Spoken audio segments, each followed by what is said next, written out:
Sa linya natin, COMELEC Chairman George Erwin Garcia. Chairman, magandang umaga. Si Joel Sobel. Kamusta po kayo? Magandang umaga po, Sir Joel, at magandang umaga rin po sa mga kababayan. Initial reaction po ng COMELEC dito po sa pangambang ito na ang Pogo money, illegal Pogo money ay nagagamit po sa eleksyon. Tunay na pangamba po yan, Sir Joel. Hindi lang naman po Pogo money o Pogo politics, kahit narco politics, kahit wetting politics.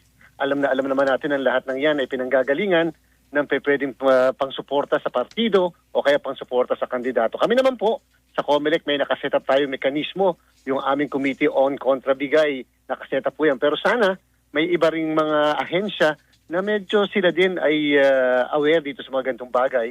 Katulad po halimbawa yung mga bangko, yung mga mass withdrawal ng pera, yung mga ilang linggo na lang, ilang araw bago mag-eleksyon, yung mga nagpapapalit ng mga tig-100 piso, Sir Joel.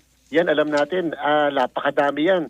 At kalimitan nangyayari yan mga ilang araw bago mag-eleksyon. So, ibig sabihin, kung ang perang yan talaga ay manggagaling sa mga illegal pogos na katulad niyan, siguradong-sigurado po na kakailanganin nila ng napakadaming withdrawals mula sa iba't ibang bangko. Ang pwede lang natin gawin, Chairman, i-monitor sila, no? Pero yung paggamit po nila ng pondo ay hindi ho nakalagay sa kamay ng COMELEC, yung paggamit ng pondo sa illegal na gawain.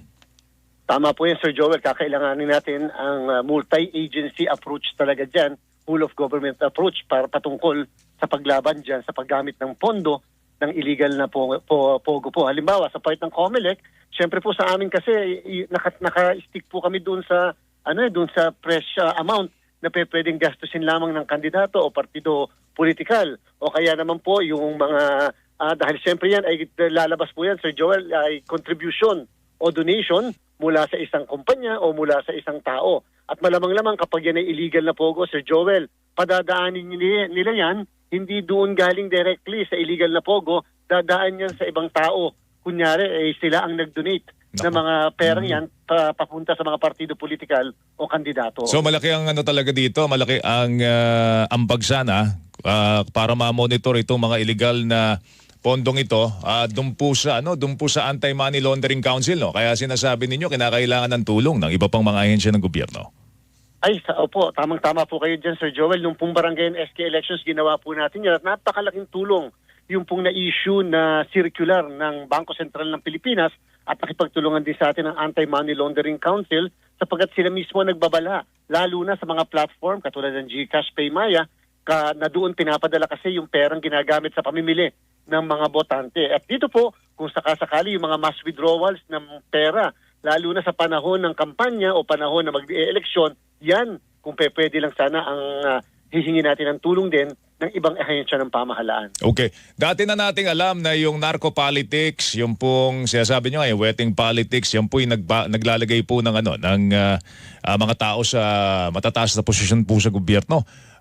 Ito nadagdag yung Pogo politics, no? At nalantad lamang po ito dahil po doon sa kaso naman ni Mayor Alice Guo. Doon pa sa SOSI niya, yung Statement of Contributions and Expenditures, Chairman, nabusisi na ng COMELEC yan. Ano ba lumalabas po doon? Anong nabusisi nyo po doon?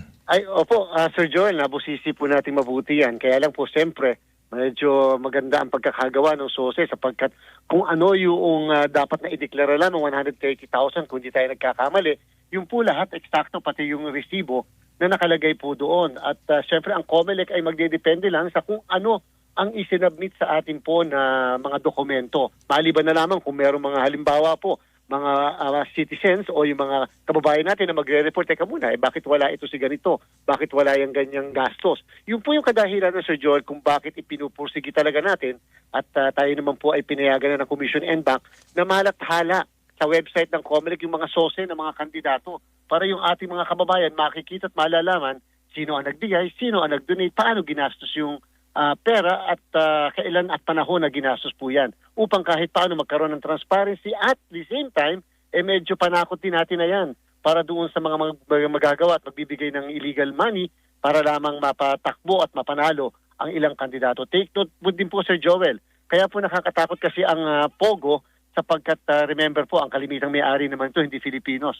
At ito naman po yung pag-aari ng mga dayuhan and therefore nakakatakot yung foreign intervention sa Philippine politics. Yun, pag-uusapan na nga natin yun. Pwede kayong tumangging sagutin o pwedeng sumagot din po kayo dito, Chairman. Pero meron bang pangamba na ma-impluwensyahan po ng China ang eleksyon po natin sa Pilipinas? Gaya po ng ginawa po nila sa Hong Kong. Kasi alam po natin lahat na ang karamihan po sa mga mamamayan po ng Hong Kong ayaw po ayaw pong sila'y pumailalim sa gobyerno po ng China. So, inimpluwensyahan po nila yung election po doon. Kaya yung mga nalagay po doong mga pinuno, strongly backed by the Chinese government. Ganun din bang, ewan ko, kung sasagutin nyo, pwedeng sagutin, pwedeng hindi naman. May mga kasing malalaking mga rito malalaking mga politiko na sinasabing sinusuportahan po ng China. Hindi ba ma-impluwensyahan po yung ating eleksyon dito, Chairman?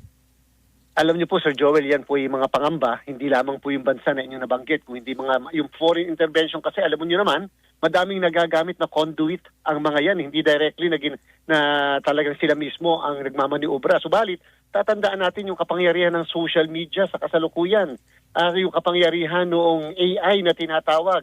At technically po, ang Pilipinas sa kasalukuyan hindi pa ganun ka-advance ang ating teknolohiya upang i-counter po ito. Lalong-lalo na yung paggamit ng troll farms, misinformation, disinformation, fake news, laban sa mga kandidato, laban sa isang institusyon, laban sa COMELEC, yung ating electoral processes. Yan yung mga dangers na dapat aware tayo pong lahat sapagkat dapat mapanuri tayo lalo na po sa media kung alin yung mga balita na totoo at alin mga balita na hindi totoo upang mabigay natin yung katotohanan sa ating mga kababayan. Kami katulong ninyo, Chairman, sa paghatid po ng mga tamang impormasyon sa ating mga kababayan.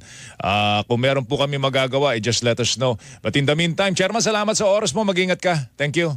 Maraming salamat po, Sir Joel. Mabuhay po. Buhay po kayo. Si Chairman George Erwin Garcia, COMELEC, mga kapuso.